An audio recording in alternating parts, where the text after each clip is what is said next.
राम भक्तों, मैं आप सबके सामने एक कथा श्री रामचंद्र जी की रामायण में से चौपाई और अर्थ सहित मैं आप सबके सामने कहना चाहती हूँ।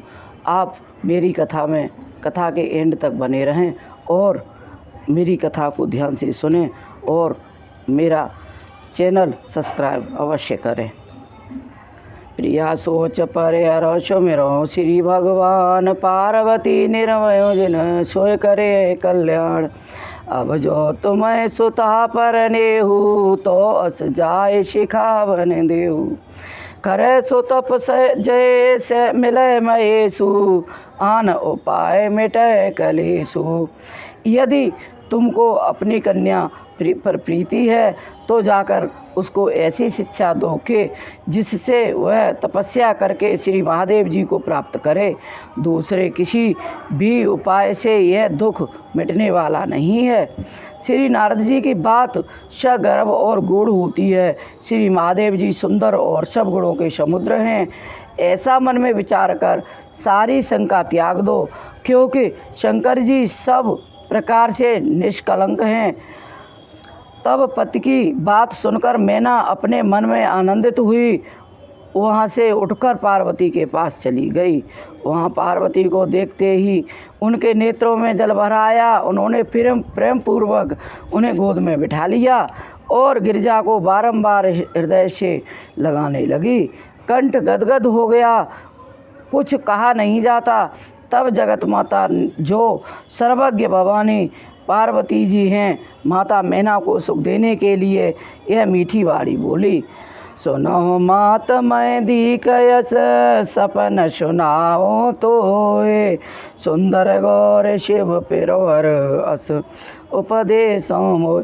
हे माता, मैंने एक ऐसा सपना देखा है जो तुमको सुनाती हूँ। मुझको एक सुंदर गौर वर्ण के उत्तम ब्राह्मण ने स्वप्न में ऐसा उपदेश दिया है। करहु जाए तपसैल कुमारी, नारद का सो सत्य विचारी। मातो पिता है पुण्य तप मत भावा, तप सुख प्रद दुख दोष नशावा। हे पार्वती, नारद जी जो कह गए हैं यह विचार सत्य है। तुम जाकर तपस्या करो। फिर तुम्हारे माता पिता को भी यह मत अच्छा लगा है, क्योंकि तपस्या से सुख होता है और दुख दोष मिट जाते हैं। तपबल रचे प्रपंच विधाता, तपल विष्णु सकल जग त्राता। तपबल शंभु करें संगारा, तपबल शेष धरें मय भारा। तप के बल से ही ब्रह्मा जी जगत की रचना करते हैं और श्री विष्णु जी जगत की रक्षा करते हैं। श्री महादेव जी जगत का संहार करते हैं और तप के बल से ही श्री शेषनाग जी पृथ्वी का भाग उठाए रहते हैं। हे भवानी, यह जितनी सृष्टि है सब तपस्या के आधार से ही है। ऐसा जी में जानकर तपस्या करो। इस वचन को सुनकर माता मैना को आश्चर्य हुआ। तब उन्होंने हिमांचल को बुलाकर वह स्वप्न कह सुनाया। मात पिता बहु विधि समुझाई, चली उमा तपहित हरसाई। प्रिय परिवार पिता अरो माता, भय विकल मुख वनवाता। तब पार्वती जी माता पिता को बहुत प्रकार समझाकर प्रसन्न मन से तप करने को चल पड़ी। उन्होंने तप के लिए जाते देखा। माता पिता और प्यारे परिवार के लोग बड़े व्याकुल हुए और किसी के मुख से कोई बात न निकल सकी। वेद सिरा मुनि आए तब सबय किया समुझाए। तब वेद सिरा मुनि आकर सबको समझाए और कहे कि पार्वती बड़ी महिमा है, जिसे सुनकर सबको ज्ञान और धीरज हुआ। उधर प्राणपति शिव जी के चरणों को हृदय में धारण कर पार्वती जी वन में जाकर तपस्या करने लगी।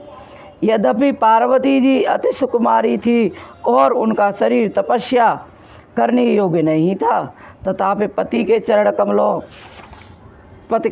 कमलों का स्मरण करके उन्होंने सब भोगों को त्याग दिया। इससे शिव जी के चरणों में नित्य नवीन प्रीति उत्पन्न होने लगी। मन में तप में लीन होने से देह की सुध बिसर गई। तब 1000 वर्ष तक तो पार्वती जी ने कंदमूल फल खाया और 100 वर्ष केवल शाक खाकर ही बिताए।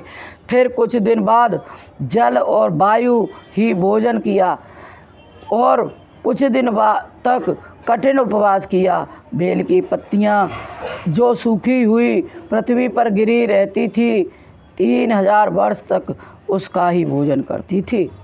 फिर उन्होंने सूखे पत्तों का खाना भी छोड़ दिया। तभी से उनका नाम अर्पणा प्रसिद्ध हुआ।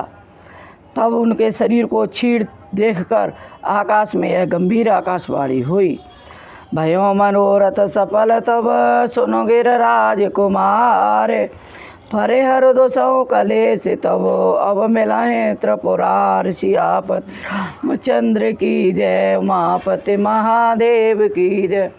मंगल भवन मंगल यारी, द्रवयो सुदशरथ अजर बिहारी।